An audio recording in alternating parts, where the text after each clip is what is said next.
Today on the show, I have the pleasure of speaking with Tony Whatley. Now, Tony became known as the Sidehustle Millionaire after his book with the same title became a #1 best-selling on Amazon. But this book isn't just, it's in fiction. He's based on an actual true story. Tony once led a successful corporate career for over 25 years, but this is less interesting than the side business that he created, which generated millions of dollars in profits. He's an active entrepreneur himself today, and he still owns a few active businesses which helped him produce passive income, but his real passion lies in teaching entrepreneurs how to start, scale, and sell their business with his podcast and consulting brand, 365 Driven.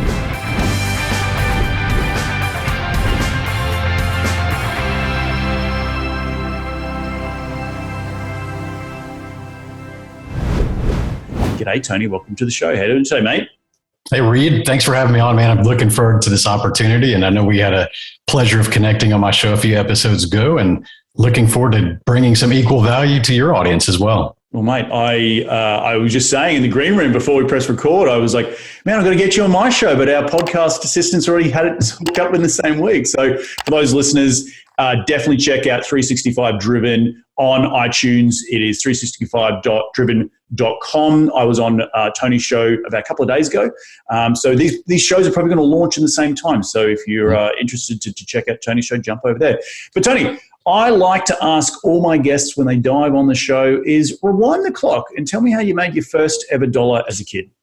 Man, I was a broke kid. I lived in the crappiest houses in the crappiest neighborhood because my parents really valued us having an education, my sister and I. And so we lived in a really low income, I would say lower middle class neighborhood, and we would buy the crappiest house on the street. And I remember going into these houses and just thinking, like, why are the carpet bright purple, and why are the walls painted green, and why is there wallpaper and that crappy ass wood paneling on the walls and things like that, you know? And over the period of time when we'd live there, the four of us, we would just end up redoing the entire house while we lived there, inside and out. And eventually it became one of the nicer looking houses on the street. My mom was always a green thumb. She liked to do the gardening and landscaping. And my sister and I, we pushed a lawnmower and did all the labor, right? And my dad, you know, he worked in the chemical refineries to help pay for all these things. So we literally lived in flip houses. So I didn't have money. I didn't have allowance. My birthday is in November and Christmas is in December, this time of year. So really like 2 months I was getting gifts for being a kid, right? So the rest of the 10 months a year, I had to figure out how to do things on my own. And for me, that was just figuring out what it took. I was 10, 12 years old. I was knocking doors and mowing yards and walking dogs and raking leaves and washing cars. And a lot of times I just wouldn't take no for an answer. I was like, hey, I see your grass is kind of tall. I've got my mower here and my gasoline. I'll mow it for $10. And they say, oh, no, we don't need that. And I was like, well, I'll be happy to wash your car for $5. You know, and I was always trying to up or down sell them even as a kid. And the funny thing is that remember I'd be mowing these yards and my friends would ride by on their bicycles and they would see me mowing somebody's yard in a different part of the neighborhood and they would laugh at me like, what are you doing, Tony? Like, that's not your house. Are you lost? And I just really never cared what they thought. I thought it was kind of funny myself. I was always willing to laugh at myself, but that's how I was able to buy skateboards and bicycles and video games and things like that. So, you know, people call that as entrepreneurship or kidpreneurship nowadays. But to me, it was just like, this is how I buy things. And it was kind of a means to do that.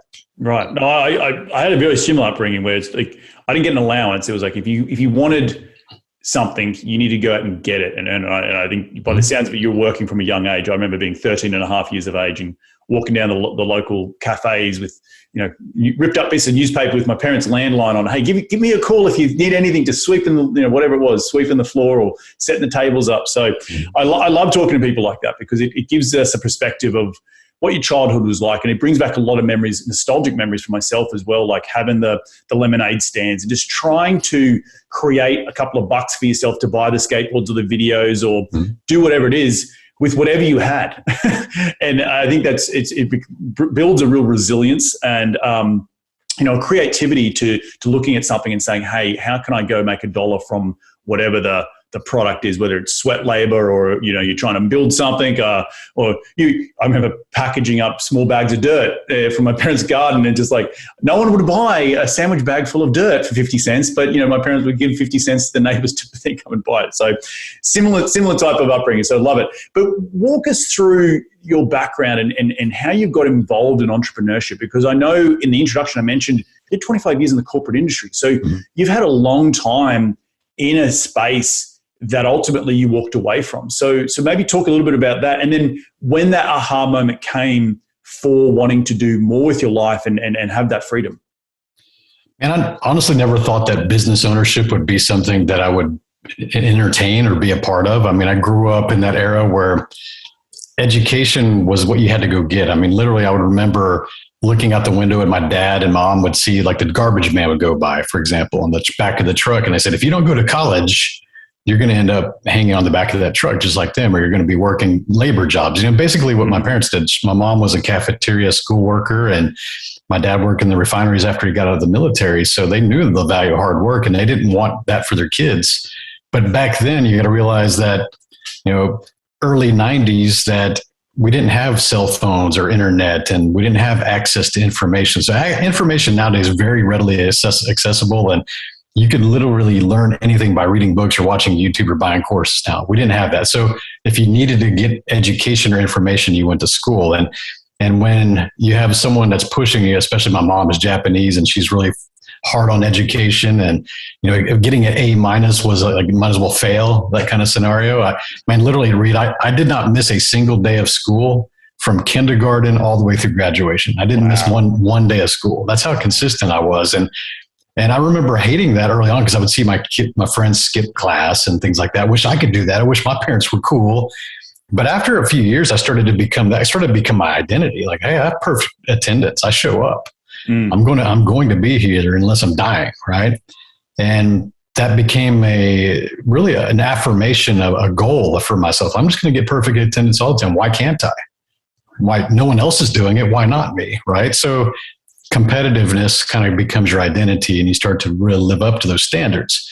Now, going into this, as I understand entrepreneurship, I used to ride my bicycle and see the main street in town, and it's always some kind of shop with a service with someone's last name. So it'd be, Goosen's Plumbing and Hardware or just something. So you always realize like, well, I'm broke. So doing this simple math, I can never afford that building, much less the sign on the front of it. So therefore, I don't have money. My family doesn't have money. Therefore, I'll never own a business, because that's what we think about Main Street America. And what I started to realize is after playing around on the internet more in the late 90s in the university, when I first got on, I didn't have it at the house. I had it at school. Most people were using the information on the internet really back then just to kind of learn things or just to see things like newspaper, information. And I started wondering, like, how can I make money from this? Like, there's got to be a way to sell stuff on here. There's a lot of people looking at it. We started to see more people getting online every year, started to have this exponential growth. And so there's got to be a way to make money. And I think a lot of people in that era, which was the late 90s, was looking at ways to monetize things. How do you build a website? How do you make someone able to buy something? How do you process a credit card online? Like all these questions, right? And while I was working in engineering or entry-level project management, I was tired of being told to wait my turn. So this is kind of goes back to that just watch me, like I'd already been working in the field, literally welding and grinding pipe and doing the takeoffs and working as a pipe fitter for 7 years while I was attending school at night to pay for my own degree in engineering. And when I graduated, I got these jobs and they would treat me like I was just some fresh grad that never had any experience. It's like, guys, I was actually the ones out there building this stuff for a long time. That's how it took me 7 years to graduate. It took me that. I was doing that, but they would look at me and go, I mean, you're 26, 27. Like, you're too young to manage. You're too young to be a project manager and manage $1 million. And like, it's a lot of risk. And so I really just got tired of being told, wait my turn, pay your dues. It'll come for you. When I knew I could run circles around a lot of these people, especially my peers that had never worked, who just graduated and they were in their early 20s and they were kind of the bright-eyed, bushy-tail engineers that didn't know anything applicable, right? And so I started looking for external ways to be creative, external ways to make my own decisions, to take my own risks, to learn new things. And for me, that was a genuine curiosity I had about making things on the internet. So I said, okay, I want to make visual stuff on the internet. So how do I do that? How do I put a picture that's in my mind and make it on the screen? And I remember just buying books at the bookstore and just teaching myself how to do graphic design with Photoshop and stuff like that. And I would flip page by page and I would build something and I would practice it and it would get a little bit better. Then soon enough, I could do graphics. I said, so how do I make buttons and things like this? Like, how do I make it interactive? And so you need to learn how to do HTML, how to code a web page. It's like, okay, I'll go buy a book on that. And so I went and bought that and I practiced it. And back then I started building these little 1 to 3 page websites. It's like a side hustle. And I was a car guy, like we touched on a little bit earlier. I love cars. I'm a car fanatic. And I said, man, I need parts for my car, but I don't have a high paying job. And I need to figure out how to make some extra money to buy car parts or wheels or exhaust or things like that. So what I did is I got these car magazines and I would look through them and I would see the advertisements in these magazines. And I said, hey, there's no website shown on this ad. So they probably don't have a website. So let me just call them or email them and go, hey, do you have a website? And if not, then say, hey, I can build you a website if you'll trade me some car parts. So for a long time was this bartering system, not really a whole lot different than the childhood thing of just getting what we want, right? But I had the skill. I was able to build websites really simple. It took me 3 or 4 hours to build something. And I'd make $2,000 in car parts essentially. And eventually I ran out of needing any car parts. I said, well, maybe I should just start charging for this. And that's kind of what it did. So entrepreneurship for me was just a way to learn new things, be creative, take my chances, and also earn some money doing that. But I had to go learn a skill. And I think that's where most people get this wrong is they don't go learn a skill that can be monetized. I think also out of that is not necessarily learning a skill that can't be monetized, but continuing to learn a skill or skills, plural, because as you stumble across a problem, you're curious enough to go and say, hey, I need to go learn this. And I don't know, my ego is not getting in the way that I think I know everything. I need to go and start again. So going to the library, picking up how to code and build a website, like that takes a certain type of person who is humble, one, but also two, extremely curious about how to build something new. So, and I love what you said about waiting, earning your dues and not being able to get that promotion, because that is what the corporate world is all about, right? I remember coming into that, it's exactly the same thing, and not having that sort of the ability to promote from within or whatever that might be. And so I think that is so important for so many people listening to this show, that the difference between someone who's in a W-2 job and that person who's an entrepreneur or wanting to be an entrepreneur is actually going out and taking action to learn that new skill to go monetize it. Yeah. So well done. But how did you then go into monetizing a website? Because instantly now the business brain in me would go, why don't you go start a search website for car parts? Did you think about that back then? Now, I've always been this community builder. I've always been a leadership type personality, even in career, where I would mentor younger people or new people to the staff, even if it wasn't my roles and responsibilities. It's just who my nature was. I always wanted to be a teacher. And even for a period, a couple of years while I was in the university, I was substitute teaching at local high schools, but I would only teach the advanced classes. I wanted to teach kids that wanted to be there. So it would be physics and calculus and things like that, things I had interest in. And so I didn't want to be a teacher, man. Just the income level. I was like, dude, I'm not going to go to school for 4 or 5 years and get out and make $45,000 a year. It's just not going to happen. And so here we are now. I'm a business coach and a mentor, and I help people start business. I'm a teacher. I took that same passion or energy and love, and it's something I'm still doing today, just like you're doing. You're teaching people with your podcasts and your books. You were always a teacher. You just didn't take that as a profession. And I think that's also important to point that out to people that are listening, that you may be that teacher, that mentor type, that coach type, and it may not be what you're doing right now, but don't take it off the table. It may come to you later on. It may materialize in ways that you don't understand at the moment. But for me, dude, it was just all about, how do I learn something and apply it and then get a result? And then I've always been that one that would be really excited about teaching somebody as soon as I get a result. I think a lot of times people skip the results part. They skip the proficiency or expertise part. They go read it and they try to teach it. But that never sat well with me, and it still doesn't. I want to go learn it, do it, get some really demonstrable results and repeatable success, and then I'm excited to go teach it. So that goes back to even like childhood, dude. Like I would skateboard. I was a skateboarder. I was sponsored by a local surf shop, And I was really good at learning tricks really fast because I would just do the reps and not afraid to eat crap, falling on my face 100 times to figure it out. But as soon as I mastered it, I could not wait to teach my friends how to do it. So it's kind of that same process, right?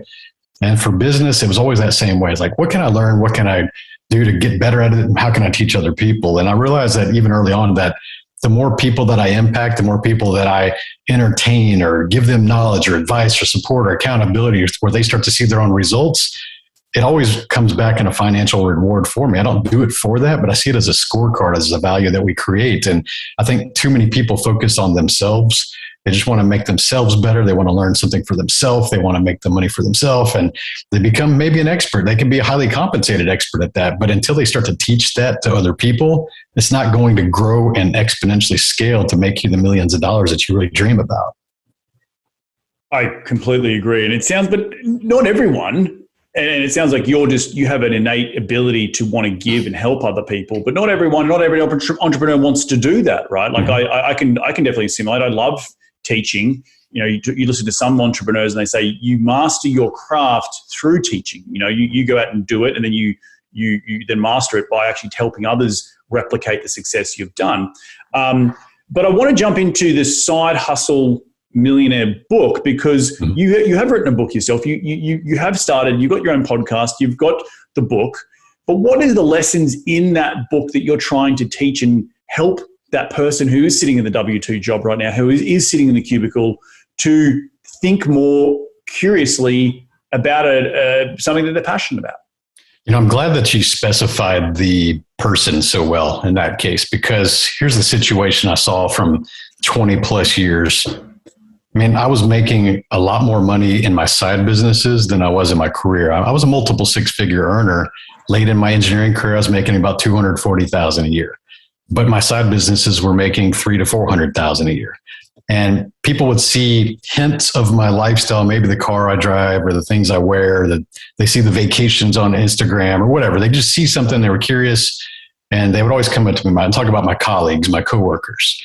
Some of them would just ask out of just nosiness, and you could tell the difference between the people that were just wanting to know, like, were you born rich, or did you inherit money? Or they're wanting some way to validate why they don't have it, and they're hoping that you're going to give them that, right?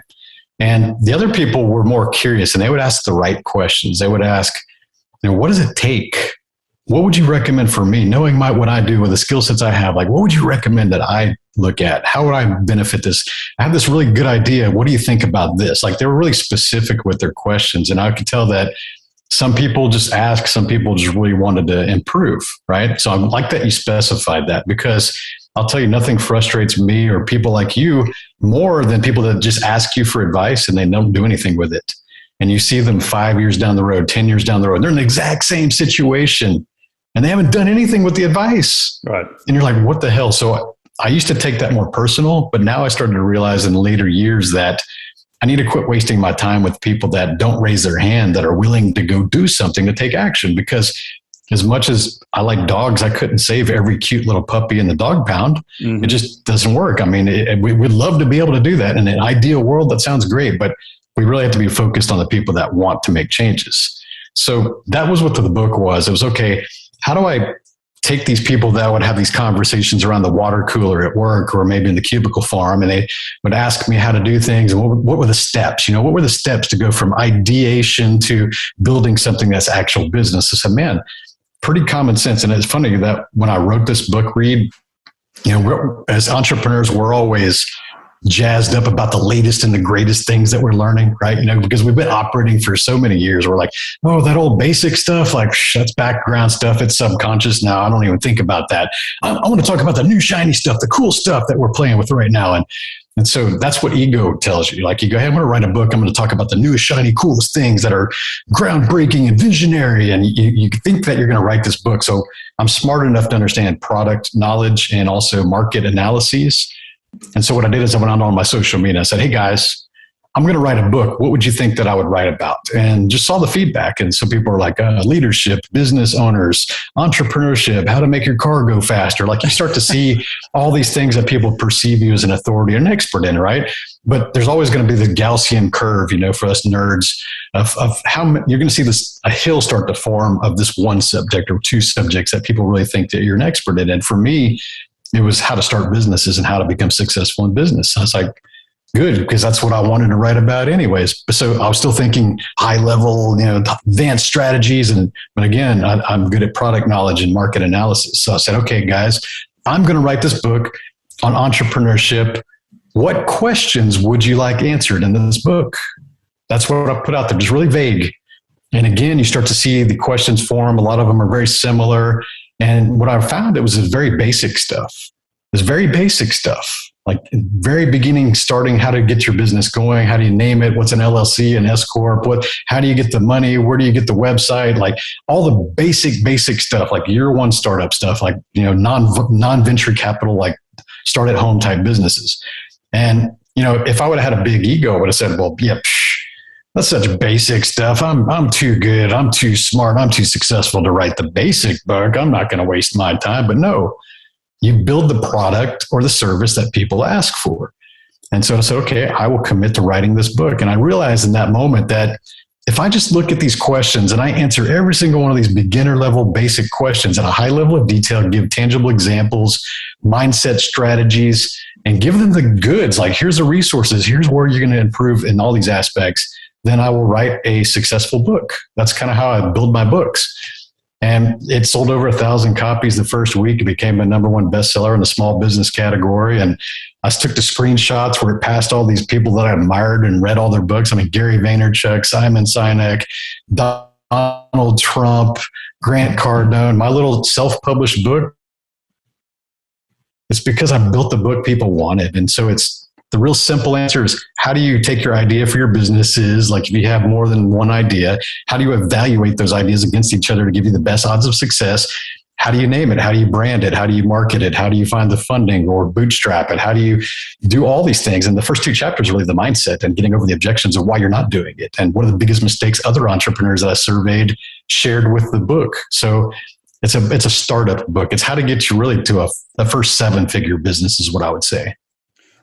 Besides mindset, and mindset's so important, what are the other, given we're both engineers, what are the other steps in the book that are more tangible and practical to someone listening today? They're listening to the show. I want to start a business. I want to do it. I want to break out of the day job, but I've got the mindset there, but I just don't know the practicality because, we're both engineers, right? I'm very much like break it down into its parts, like a math equation.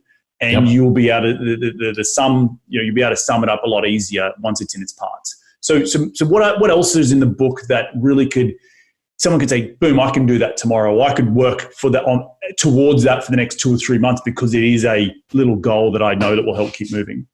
It's very overwhelming and creates a lot of anxiety for people when they look at the tasks, like the entire task lists as a whole, right? They see this big pile of things that they had to go accomplish to make a business. And usually the first question is like, where do I start? Like, oh my God, this is so much stuff. And I got this guru over here telling me things and my best friend telling me this and my mom and dad telling me this. And it's just all this chaos creates anxiety, it creates overwhelm, and they don't start at all. So that's where most people sit. They're just like overwhelmed. They read all these books and they take any action. So you described it like I do. I'm a project manager. I look at the objective. What is the goal? What is the level of quality, the target income, the target time freedom, perhaps, that you can build into these businesses? Like, what do I want to achieve? And once the goal is established, it becomes really clear the path of the steps that are required to get there. Then you start to understand, like, just like project management, because it is a project, how long does it take to do this task? Which tasks do I need to complete before I can do these next 2 tasks? So understanding the sequence, the order, where you need to add in more resources or money to escalate the result, or where you can do things and learn things on yourself and save some money and maybe escalate the time. So there's just ways to get back to that. And the tasks, I think that the most important early in that book for the non-mindset chapters is how to evaluate your ideas. Because you and I both know hundreds of people that walk up to you and go, "Hey, Reed, I got this business idea. You got time to listen?" And like, "Yeah, let me hear it."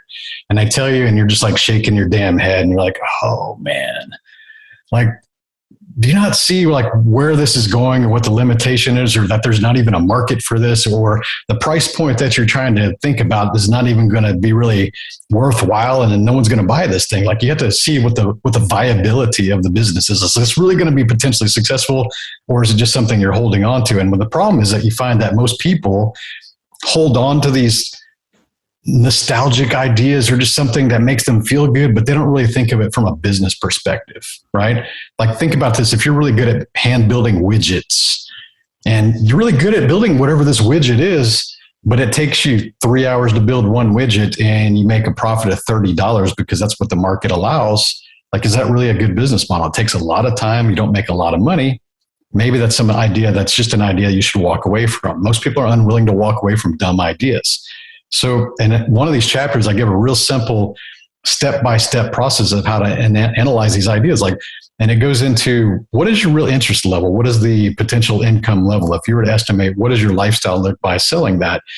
And what does it look like the market? How many people really want that service or that product? Or also, what are the resources or the advantages that you have, whether financial or knowledge or access to special equipment or apps that most people don't have? Like, what are the current resources you have available that are giving you a distinct advantage over others right now to get this, right?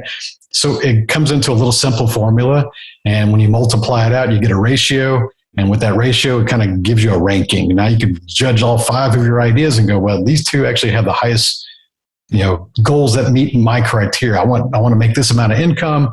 I want to have this amount of time freedom, flexibility, and I actually have the advantage in this. So that might be the answer. It might give you some clarity finally. Like, these other ones, they're just ideas, but those need to be shelved.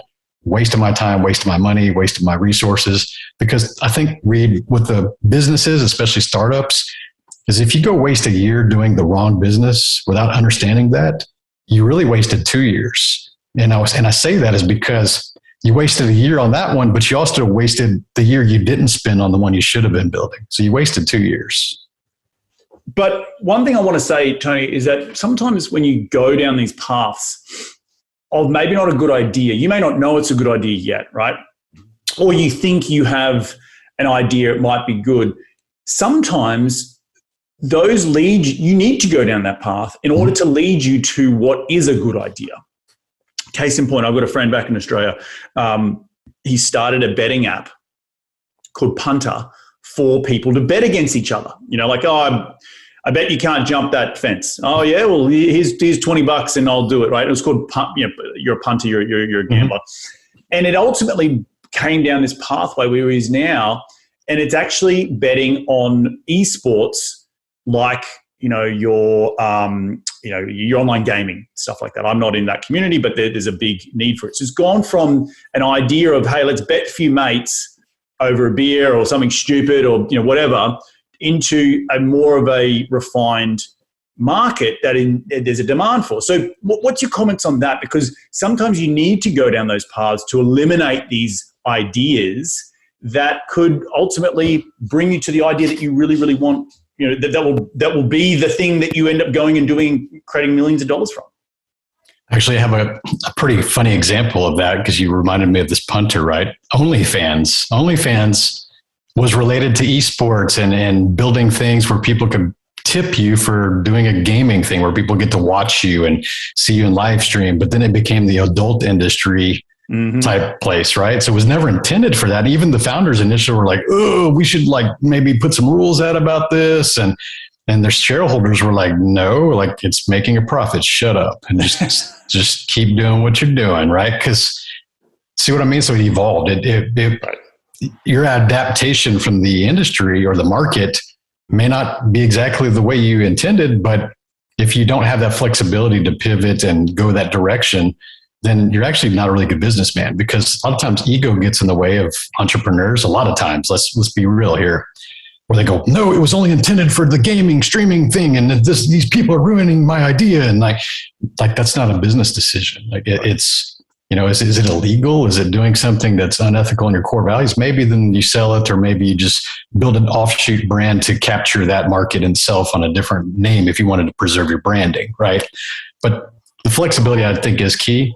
And we also understand that most people that are new to entrepreneurship, they carry a lot of stress and a lot of demand on themselves to be successful at their first time at the bat. So they think they're going to step up to the plate, hit a grand slam, and they're hoping to. And then when they don't, they sometimes, unfortunately, they quit and they never come back again, right? They think like, oh, I guess it wasn't meant for me. I'm not going to be Jeff Bezos. And, I tried, so I'm just going to go back to my job. And guys, you have to realize that you learn the most from your failures and your challenges. I would never hire a coach or learn from anybody who's never had failure, even within that industry or that business, a few times, because man, we have to have those failures to really find our blind spots. Sometimes we don't think about things and things happen and they cost you hundreds of thousands of dollars or millions of dollars. And you realize like, holy crap, how do I not have that happen again? And you build in your processes and systems and your risk management, and then you become better as a result. And even large corporations do this. So you think about that. And most people are just really hard on themselves, man. I see people that start a company, and I always recommend starting a low risk company. Like if you can do something that's going to maybe lose you $10,000, it was worth the lesson. It was definitely worth the lesson.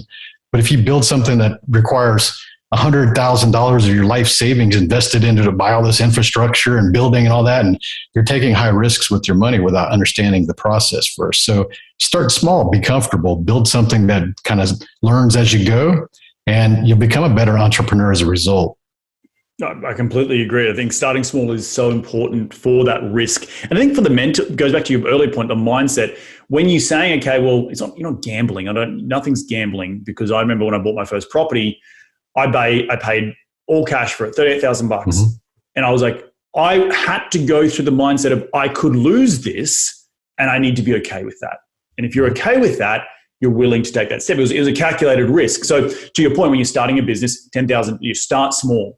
I didn't build what I built today with starting with 1,000 units. I built by buying one property. Mm-hmm. So I really, really, I love that. And then I love what you said about the ego part, because it is so true. I think as entrepreneurs, we have to be malleable enough in our businesses. We do have a vision. We do have goals. We do have things where we want to go to. But life will change. Technology will change. Partnerships will change. Relationships will change. And that may have a different outcome for your business. And you have to be okay with that. I remember a guy named Dan Priestley. He's been on the show. He's written the book, Key Person of Influence. Fantastic book. You should definitely go get your hands on it if you haven't. But he talks about the analogy of a surfer, right? And I love surfing, so I'm going to go there. But when waves break, they don't just break in one area or break one way. They break all over the place. And you have to learn how to ride the wave, or like riding a skateboard. And if you're not moving and riding that wave of change and you're becoming stagnant, you'll get wiped out. Yep. That's the important part of having that mindset around keep moving, keep evolving, because that is part of the journey. And that's okay that you pivot or you change or you do a business that doesn't really work out, but you learned a ton of values from that to go create business number 2 or 3 or 4. And then finding mentorships that people who have failed in the past, because they can help protect you of your blind spots. I really think that's an important piece of advice as well. So, Tony, we're coming towards the end of the show here, but what do you got planned for 2022 and beyond with the business, with what you're building, with 365 Driven, your branding company, your coaching company, and all the rest? Well, 365 Driven is a entrepreneurship community, because I'm a community builder. I mean, I build these large communities, and I just wanted to apply the same leadership principles, the guiding support, the knowledge, the accountability, and really just the camaraderie of entrepreneurs, because I realize that most people that are business owners are sometimes the only business owner in their entire family.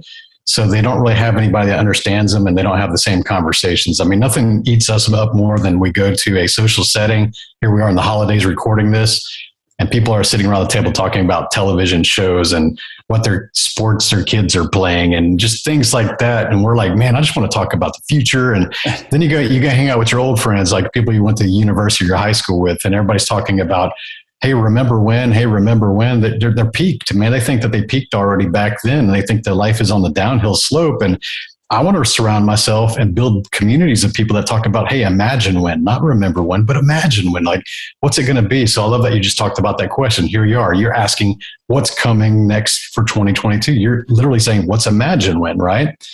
So for 2022, I just signed a television show deal. It's going to be, they just filmed actually last week. They came and followed me around for a documentary series, and that's going to air sometime maybe in late spring. And we put on our live events. We do these destination type getaways for entrepreneurs. They're usually 3-day events, and we do 2 of those a year.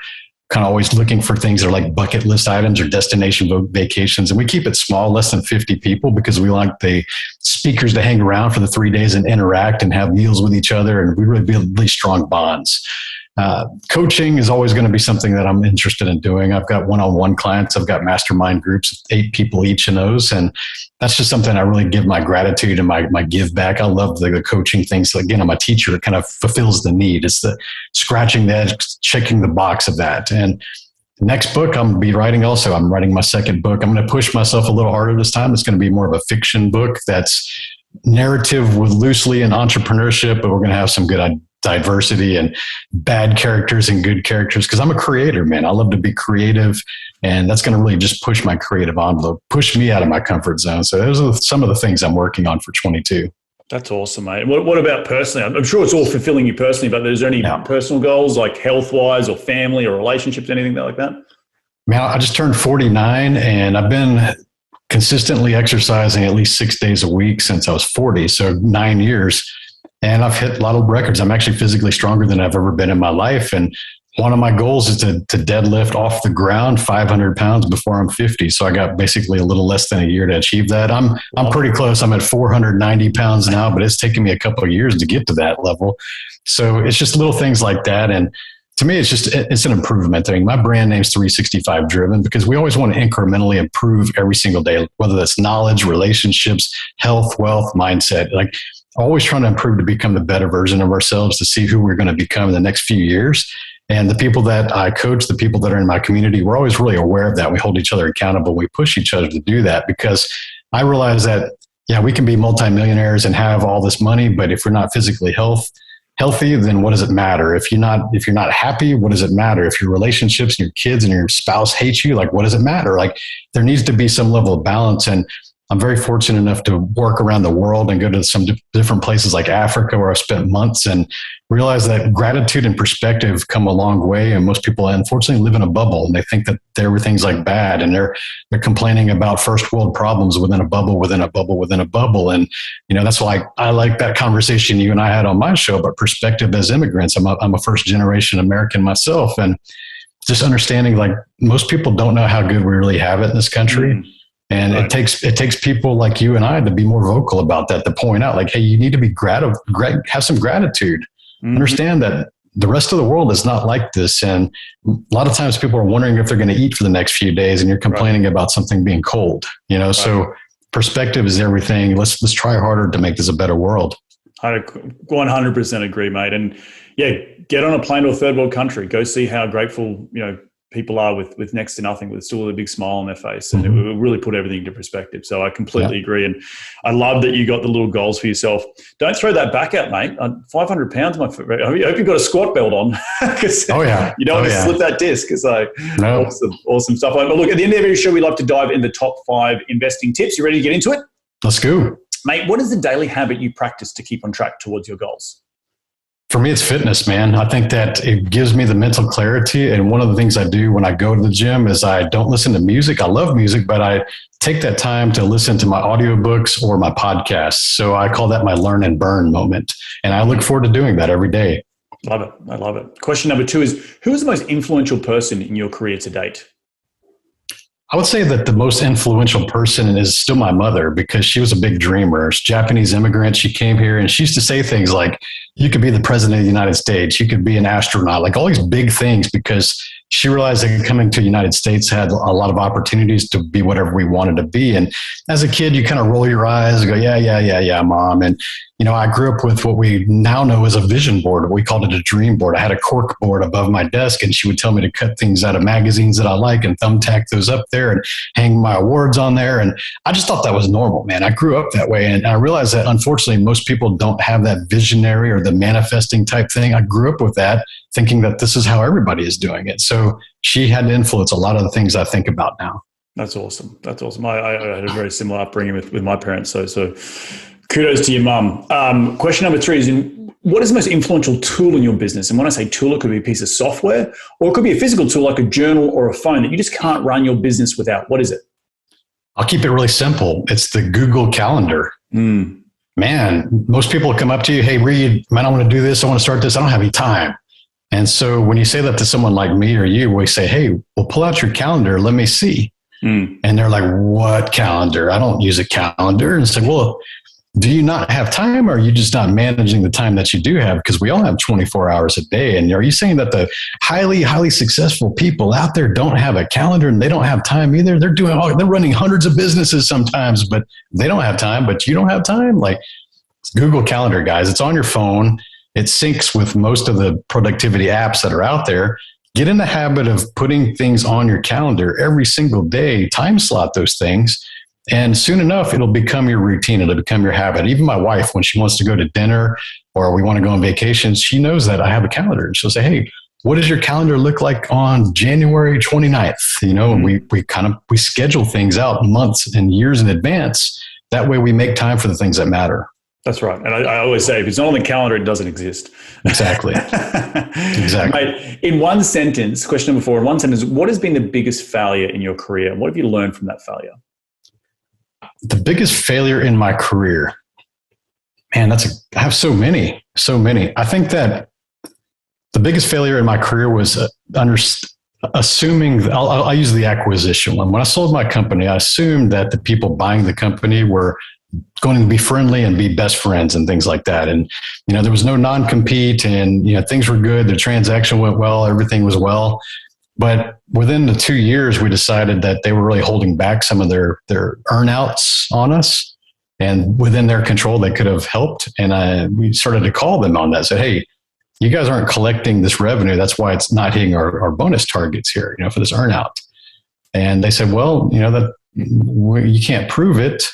And I said, well, can I just pay the money that's outstanding so we hit our goal, right? It was a lot bigger goal, right? No. So I realized that even though things are in writing and contracts that are existing in place, make sure that whenever you're getting paid, that you have ways that the performance is not always on the other party. It needs to be something that you can still manage to correct in those situations. So don't just trust people with them hitting their objectives or financial objectives with your money. No, completely agree. Yeah, that's friendships and relationships, as I said, can evolve, and that clearly people have different agendas compared to what you are. So really, really agree with that. Mate, question number 5, last question is, where can people reach you to continue the conversation that would be in your sphere? Where do they go? My website, 365driven.com, and you'll find links to my book, my podcast, the community, everything at one website. Keep it simple. I love it, mate. Well, look, I want to thank you again for taking some time out of your day to jump on the show. I just want to reflect some of the things that I took away from today's show. I think obviously your mother has a big influence on where you are today, but I still love how you, even through your high achievement mode, your typical type A type of achiever, you were still curious about things, and you never ever had an ego that was big enough to say, I already know everything and I don't need to learn a new skill. I think constantly upskilling is such an important thing as entrepreneurs we need to do, because we never know it all. And if you think you know it all, that's when failure starts to occur. And so continue to be curious and continue to challenge yourself to learn new things helps breed and build new opportunities. And I also like the fact that you're a teacher at heart. That's what you want to do. You want to share the knowledge with other people, and you've created a business around that really probably helps you fulfill a lot of personal needs for you. So kudos to you, man. Did I leave anything out? No, man. You touched on that same subject twice about having the humility to learn new things. And I want to stress that. I say it a little bit more abrupt. I say you have to be willing to suck.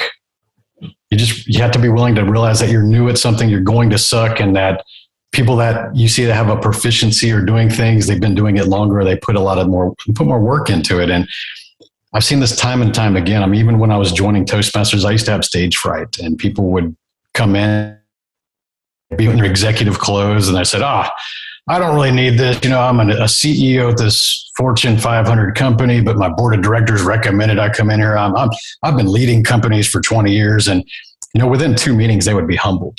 They would be humbled because they realized they weren't as good of an effective communicator as they thought they were. And those are the kind of people, unfortunately, they would actually have their ego keep them from showing back up after they were humbled. The good ones would be like, damn, I thought I was pretty good. I'm a leader. Look at this company. I realized I have a lot of work to do. And they would show up, they would take the tie off and actually come in normal clothes and contribute value and become a member. And then they would get the amazing results in a few months. So you have to be willing to suck. It's not a lateral move. Just because you're good at something doesn't mean you're automatically going to be regarded as good at everything. So you got to be willing to start at the bottom. That's awesome. No, I think, and thank you for summarizing that succinctly. But mate, again, thank you so much for jumping on the show. Enjoy the rest of your week, and we'll catch up very, very soon. Thank you, Reed. Well, there you have another cracking episode jam-packed with some incredible advice from Tony. Remember to head over to 365driven.com to check out all he is doing in his world about building his community around entrepreneurs who want to learn more, scale more, and grow a business. I want to thank you all for taking some time out of today to tune in to continue to grow your financial IQ, because that's what we're all about here on this show. And the easiest way to give back is to give the show a 5-star review on iTunes. And we're going to do this all again next week. So remember, be bold, be brave, and go give life a crack.